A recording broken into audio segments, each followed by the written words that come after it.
नमस्कार साथियों, bank Nifty option की इस वीडियो में स्वागत करते हैं आपका। जो ये बैंक निफ्टी की हमारे को फाइनल क्लोजिंग मिली है, ये क्लोजिंग हमारे को लास्ट डे की क्लोजिंग, हमारी जो फ्राइडे क्लोजिंग थी वो मिली थी हमारे को 45,468 की। ये क्लोजिंग हमारी पिछली क्लोजिंग से हम नीचे 211 पॉइंट नीचे आकर के क्लोज किया हमने बैंक निफ्टी में। और हम आप ये देखिए कि मैंने एक यहाँ पे ट्रेंड लाइन का पैटर्न ड्रॉ करके रखा हुआ है। तो इस ट्रेंड लाइन को आप ध्यान से देखेंगे तो आपको एक चैनल दिखाई देगा कि मार्केट इस चैनल के अंदर रोटेट कर रहा है। अब मार्केट देखो, यहाँ से मैंने एक ट्रेंड लाइन लिया ऊपर को हाई को टच करते हुए, और नीचे की साइड में भी एक ट्रेंड लाइन ड्रॉ किया हुआ है। ठीक है, तो इस ट्रेंड लाइन को आप ध्यान से देखोगे कि मार्केट जब भी एक नीचे पैटर्न की तरफ आता है, वहाँ से एक ऊपर की साइड में रेंज बनाता है, उसके बाद में एक नया लो लगाता है। यानी कि जो पिछला लो है उसके लो से हम हमेशा ऊपर की तरफ जा रहे हैं। यानी कि ऊपर की साइड में जब भी जा रहे हैं तो एक नया लो बनाते हुए जा रहे हैं। जब तक हम इस लो को, पीछे वाले लो को ब्रेकआउट करके नहीं आएंगे, ठीक है, तब तक हमारे लिए नीचे की साइड में कोई पुल बैक नहीं आएगा। यानी कि हम नीचे की साइड में वीकनेस तभी होंगे जब कोई नीचे का लो ब्रेक करके हम नीचे निकले, तब हमारे लिए एक वीकनेस देखने को मिल सकती है। अदरवाइज हम एक चीज़ और आपको ध्यान से देखो चार्ट के अंदर, कि हम जब भी टॉप के पास आते हैं या वीकेंड के पास आते हैं तो हम एक डोजी कैंडल बनाते हैं। ठीक है, जब भी हम टॉप के पास या नीचे की साइड में आ रहे हैं तो एक डोजी कैंडल के साथ में अप और नीचे जा रहे हैं। तो ये चीज़ें हमारे लिए कैंडलस्टिक पैटर्न के अंदर बहुत अहम है। ठीक है, तो ये चीज़ें कैंडलस्टिक को जब तक आप फॉलो नहीं करेंगे, चार्ट हमेशा आपको एक कैंडलस्टिक पैटर्न देगा, वहाँ से आपको मूव ऊपर या नीचे के हमेशा देखने को मिलेंगी। जब भी आप कभी वीकली ऑप्शन ट्रेडिंग करते हैं या जब भी ट्रेडिंग करते हैं तो पहले आप चार्ट पे एनालिसिस कीजिए कि मार्केट का ट्रेंड क्या है।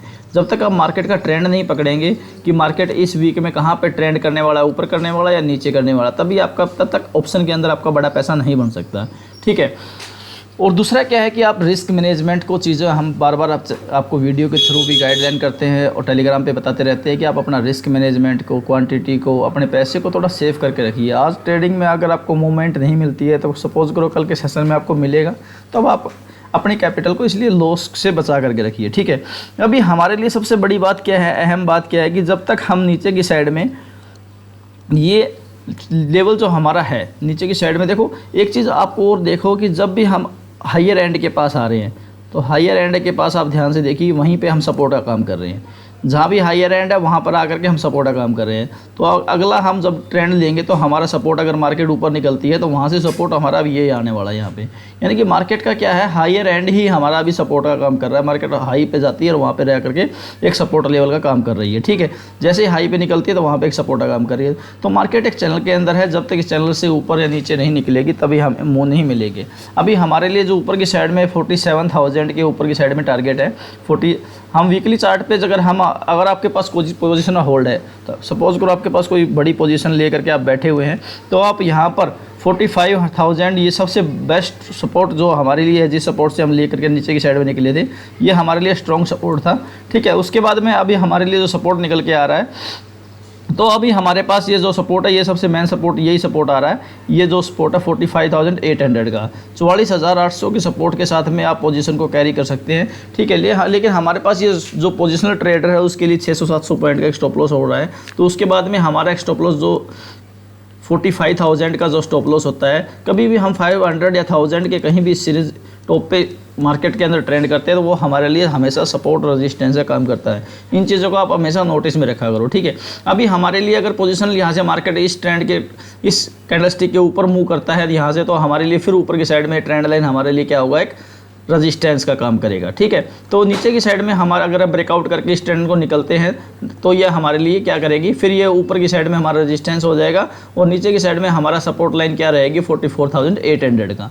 ठीक है, अभी मैं आपको 15 मिनट के चार्ट के ऊपर लेके चलता हूँ, जहाँ हमारे लिए क्या लेवल इंपॉर्टेंट है और क्या हम मंडे के सेशन में ट्रेड ले सकते हैं। ठीक है, तो मैं यहाँ पे चार्ट को 15 मिनट का लगा रहा हूँ। अगर आप भी हमारे चैनल पे नए हैं और आपने हमारा चैनल ज्वाइन नहीं किया हुआ है तो हमारे डिस्क्रिप्शन में लिंक है, वहाँ जा करके आप टेलीग्राम से जुड़ सकते हैं, जहाँ पर हम बैंक निफ्टी स्टॉक के चार्ट पोस्ट करते रहते हैं। अगर आपने अभी तक डीमैट अकाउंट नहीं किया हुआ तो डिस्क्रिप्शन में लिंक है, वहाँ जाकर Zerodha, alliance, value, fast, Kotak किसी में भी अकाउंट ओपन करके हमारे फ्री टेलीग्राम ग्रुप से जुड़ सकते हैं। ये हमारा 15 मिनट का चार्ट लग गया। 15 मिनट के चार्ट के अंदर आप ध्यान से देखिए कि हमने लास्ट जो फर्स्ट 5 मिनट की 15 मिनट की कैंडल थी, ये हमारी कैंडल थी। इस कैंडल को हमने पूरा दिन फुल डे के ट्रेडिंग के दौरान हमने इसको कभी भी ऊपर टॉप के ऊपर हाई पे टच नहीं किया। हमने पूरा होल डे जो मार्केट में ट्रेड किया है वो 45,545-30 के आसपास इसी लेवल के अंदर हमने पूरी ट्रेडिंग की, यानी कि ये एक रेंज जोन है। ये 45,540 के आसपास का जो रेंज ब्रेकआउट है, इस रेंज के ऊपर जितने भी कॉल राइटर पूरे दिन में राइटिंग हुई है, जितने बड़े बड़े ट्रेडिंग हुई है, जितने कॉल पुट राइटर है, वो इसी रेंज के अंदर है। अब हमारे को मूव जब ऊपर की साइड में तब मिलेगा जब हम इस रेंज के ऊपर ब्रेकआउट करके निकलेंगे। अगर हम मार्केट मंडे के सेशन के अंदर 45,540 से लेकर 450 से लेकर के 550-530 के अंदर, इस रेंज के अंदर कहीं पे ओपन हो जाते हैं इस रेंज में, और यहाँ पर 5-10 मिनट ब्रेक करके ऊपर की साइड में अगर हम ब्रेकआउट करेंगे तो हमारा जो फर्स्ट टारगेट निकल के आएगा तो वो टारगेट हमारे को अगर ब्रेकआउट के बाद जो मिलेगा वो अगर हम 533 या 540 के लेवल को निकालेंगे तो फर्स्ट लेवल हमारे लिए जो निकल के आएगा वो 45,611 का। सेकंड टारगेट जो हमारे लिए आएगा वो 45,688 का, और थर्ड टारगेट जो हमारे लिए रहेगा वो 45,755 का। ये हमारे लिए 3 पोजीशन ट्रेडर इंट्राडे के अंदर हमारे को 3 टारगेट देखने को मिल सकते हैं। जब हम इस रेंज के अंदर ओपन हो और इसी रेंज ओपन होने के साथ में हम यहाँ से ब्रेकआउट दे तो सबसे हमारा बेस्ट मूव इंट्राडे का मंडे का यही रह सकता है जहाँ पर हमारा पैसा बन सकता है। ठीक है, अब सपोज करो मंडे के सेशन के अंदर मार्केट कहीं पे गैप अप ओपनिंग हो जाता है। गैप अप मींस मार्केट यहाँ से 200, 150, 200 पॉइंट इस रेंज के अंदर ओपन हो जाए 45,700, यानी कि इस कैंडल का हाई, और यहाँ पर मार्केट कुछ टाइम स्पेंड करे। स्पेंड करने के बाद में यहाँ मूव मिलेगा हमारे को ऊपर की साइड में अगर ब्रेकआउट करता है तो हमारे को यहाँ पे स्मॉल क्वांटिटी के साथ में ट्रेड करना है, क्योंकि एक तो हम ये जो मूव इसके बीच का जो मूव है 200 पॉइंट का ये मिस कर चुके होंगे, और उसके बाद में अगर यहाँ से हमें मूव मिलेगा तो ऊपर की साइड में हमारे को ये लाइन हमारे लिए क्या है कि रेजिस्टेंस का काम करेगी। तो हमारे को स्मॉल क्वांटिटी के साथ में ट्रेड करना है, और स्मॉल क्वांटिटी के साथ में एक छोटी क्वांटिटी के साथ में स्मॉल स्टॉप लॉस के साथ में यहाँ पे ट्रेड करेंगे। अब सपोज करो मंडे के सेशन के अंदर मार्केट कहीं पे गैप डाउन ओपनिंग हो जाती है। ठीक है, तो गैप डाउन के अंदर मार्केट कहीं पे यहाँ पे 45,460 का की क्लोजिंग है हमारी 470 के आसपास, और यहाँ पे कहीं पे 200 के आसपास ये लेवल ये यहाँ पे क्लोजिंग ओपनिंग मिल जाती है। इस लेवल के आसपास मार्केट कहीं ओपन होती है, और इसी ओपनिंग के साथ में मार्केट कहीं पे दोबारा से यहीं पे नीचे की साइड में ब्रेकआउट करती है। तो नीचे की साइड में अगर हमारे को 45,122 का लेवल अगर ब्रेकआउट करते हैं, क्योंकि हमारे लास्ट टाइम भी आपके बात किया था 155 का हमारे लिए स्ट्रॉन्ग सपोर्ट और रेजिस्टेंस का काम किया उस लेवल ने। अगर उस लेवल को 4122 के लेवल को ब्रेकआउट करेंगे तो नीचे की साइड में जो हमारे को पोजिशनल इंट्राडे के अंदर टारगेट मिलेंगे वो 45,044 का। सेकंड टारगेट जो हमारे लिए रहेगा 45,966 का, और थर्ड टारगेट जो हमारे लिए रहेगा 45,899 का। ये टारगेट हमारे को इंट्राडे में नीचे की साइड में अगर वीकनेस बढ़ती है तो हमारे को देखने को मिल सकता है। ठीक है, तो ये हमारे इंट्राडे के लिए ऊपर देखो मार्केट के अंदर ऑप्शन बायर का पैसा मोमेंटम से बनता है। अगर आप फास्ट मूव मार्केट गिरेगी नहीं तो आपका प्रीमियम बढ़ेगा नहीं।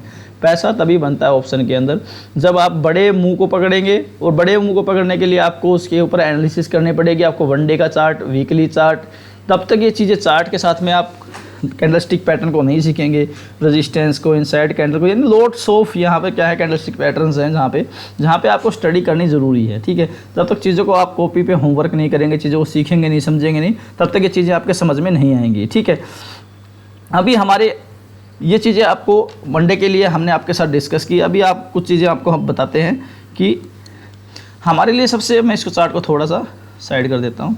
ठीक है, अभी क्या है कि हमारे पास ये जो बैंक निफ्टी का चार्ट पैटर्न बनता है, कोई भी चार्ट पैटर्न बनता है वो हमारा बैंक निफ्टी के कंपोनेंट से बनता है। ठीक है, ये बैंक निफ्टी के हमारे जो कंपोनेंट हैं, यानी कि चाहे निफ्टी की हम ऑप्शन बाइंग कर रहे हो या बैंक निफ्टी की, तो हमारे पास एक कंपोनेंट होते हैं। जैसे इसके कंपोनेंट 5-6 बैंक है। सबसे मेजर बैंक जो HDFC बैंक है, उसके बाद में ICICI बैंक है।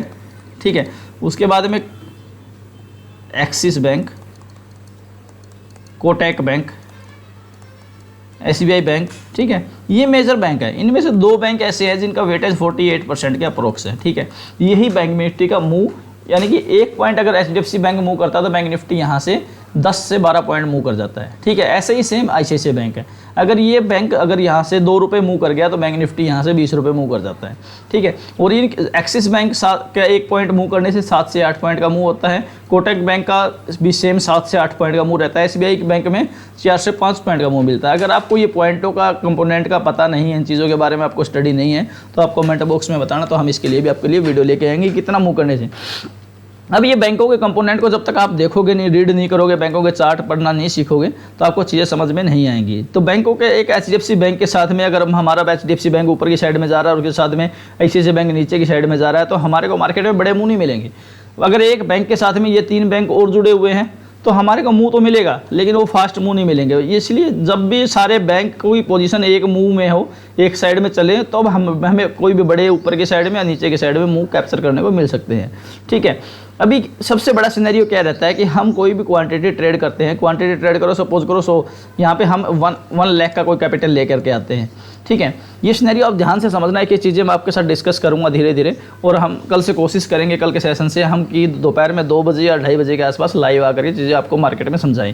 ठीक है, तो आपका माइंड सेट क्या रहता है कि आप कभी भी एक तो आप इमोशंस कंट्रोल करना सीखो। ठीक है, यानी कि आप इमोशंस कंट्रोल कैसे होंगी कि सबसे बड़ा है कि आप एक्सपायरी के दिन, पूरे दिन एक्सपायरी के दिन कोई भी एक डिसाइड करो कि एक्सपायरी को, वहाँ पर आप एक लोट लो। 15 क्वांटिटी का भी लोट हो गया 25 से, तो 15 क्वांटिटी का एक लोट लो। उस लोट को सुबह से शाम तक आप वेट करके बैठो, चाहे आप 10 रुपये में लो, 5 रुपये में। यहाँ पे आपका पैसेंस या इमोशंस आपको होगी, आप उसको सेल आउट नहीं करना है। ठीक है, आपको उसके साथ में एक दिन अपनी इमोशंस को रोक के रखना है। ठीक है, और इसके कुछ रूल्स ऐसे हैं कि आप जो अपनी क्वांटिटी ट्रेड करते हैं, जब भी आपका लॉस होता है तो क्वांटिटी डबल कर लेते हैं, या आप ट्रेडिंग अकाउंट से एक पैसा और ऐड कर लेते हैं। ये बहुत सारी चीज़ें हैं आपको। ठीक है, तो हम नेक्स्ट वीडियो में आपके साथ ये धीरे धीरे डिस्कस करेंगे। ठीक है दोस्तों, आपको अगर वीडियो पसंद आई है, चीज़ें समझ में आ रही हैं, तो वीडियो को लाइक करना, चैनल को सब्सक्राइब करना। ठीक है, तो हम मिलते हैं नेक्स्ट वीडियो में, तब तक के लिए जय हिंद।